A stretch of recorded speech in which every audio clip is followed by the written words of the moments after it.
Hello friends. मैं हूँ 12 साल की लड़की मेघा। मेरी माँ की सहेली ने कल खुदकुशी की। आज के अखबार में पढ़ा। 1 साल पहले तक हम पड़ोसी थे। वे मेरे नगर की सबसे खूबसूरत औरत थी। बारह बाहर बारिश हो रही है, शब्दों से परे किसी दुख के साथ सदा आने वाली बारिश। किंतु आज बारिश के चमकदार पंखे फड़फड़ाकर किसी अज्ञात दुनिया की ओर कोई चीज़ ढूंढ कर जाने वाले मेरे मन की चिड़िया को भिगो रही है। माँ ने बहुत दिनों पहले मृत्यु का अर्थ बता दिया था। वही बात याद आती है, सिनेमा देखते वक्त अचानक सो जाने के समान। माँ को कविता लिखने का शौक है। वर्षाकाल माँ को भी पसंद है। कदाचित इसीलिए उन्होंने मेरा नाम मेघा रखा होगा। माँ ने मुझे मेघ संदेश की कथा सुनाई थी। उस दिन मेरा संसार और भी व्यापक हो गया। मुझे कभी नहीं लगता था कि इस घर में सिर्फ मैं और माँ रहती है। मन के सहारे उड़ने और मग्न न होने लायक कौन सी चीज़ है इस दुनिया में। मुझे इस बात पर अफसोस लगता है कि वीनू दीदी ने हमें धोखा सा दिया है। नाराज़ भी होती है। कैसे ये रूपवती औरत अपने को एक राख के ढेर और हड्डी के टुकड़ों के रूप में बदलने की आग को मन में धधका पाई। आत्मनिंदा की स्थिति तक किसी से प्रेम मत करना, एक बार उन्होंने कहा था। माँ और वे परस्पर बातें करती थी। ऐसे समय अक्सर मैं उनके पास खड़ी होती थी। वीनू दीदी रोती थी तब भी मेरी माँ मुस्कुराकर बातें करती थी। उस समय माँ की ओर देखना मुझे ज़्यादा पसंद था। वे उतनी बड़ी खूबसूरत स्त्री नहीं थी। वीनू दीदी की आंखें, कान, होठ सबको किसी शिल्प ने सूक्ष्म और पूर्ण शैली में गढ़ लिया सा प्रतीत होता था। माँ का रूप सीधा और सपाट था, किंतु वे हमेशा ऊपरी हिस्से तक जीवन के शुद्ध शहद को भरे रखे बर्तन के समान है। शादी के बाद 2 साल ही गुजरे थे, मेरी माँ विधवा बन गई। लोग मानते हैं कि मेरी भलाई के लिए उन्होंने दोबारा शादी नहीं की। कुछ की राय में पिताजी के बारे में सोचकर उन्होंने ऐसा किया है। वीनू, एक बात मुझे कहने दो।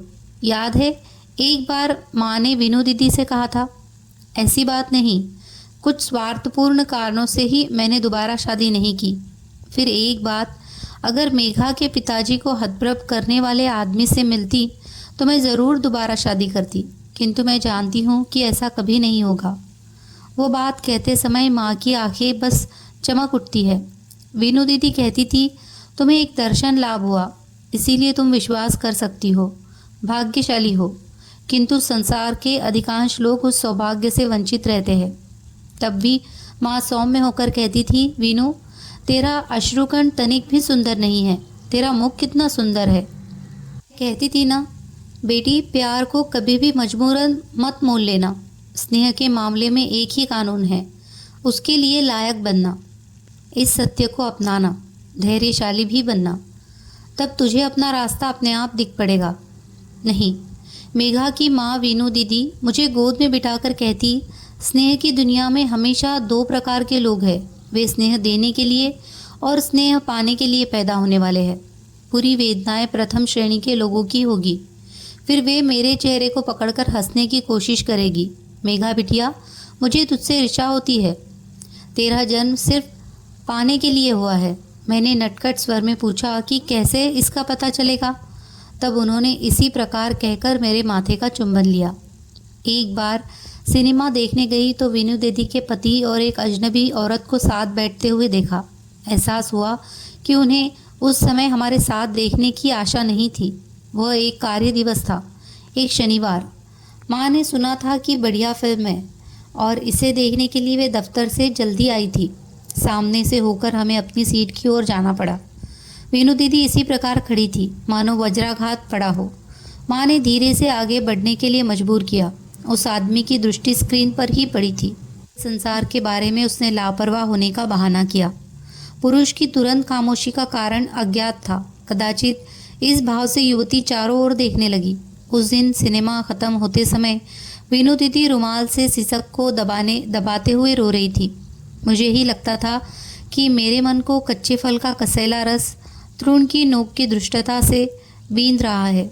हाँ, किसी दिन मैं भी माँ के समान बनूंगी। छलक न उठने वाली स्वच्छ चांदनी की सी आंतरिक ताकत की मालकिन। मुझे संवेदना नहीं हुई, जीवन से विद्वेष लगा, एक विरक्ति। मैं उसको भूलना चाहती थी। इसके लिए अपने मन में स्वर्ण लिपियों में अंकित माँ के उन शब्दों की ओर ध्यान दिया। स्नेह की दुनिया में एक ही कानून है, उसके लिए लायक बनना। बारिश खत्म हो गई। मैं इस खिड़की के नज़दीक से हटी नहीं।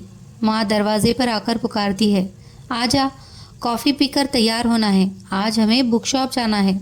माँ हमेशा मेरे मन के बंद दरवाज़ों को अनायास खोलती है, उधर रहती चिड़िया के लिए अनंत आसमान तैयार करती है। माँ, मेरी माँ। आप सुन रहे थे एमडी राधिका जी की कहानी बारिश, जो कि एक मलयालम कहानी है। अगर आपको कहानी अच्छी लगी हो तो प्लीज़ हमारे चैनल को सब्सक्राइब कीजिए, लाइक कीजिए और शेयर कीजिए। धन्यवाद।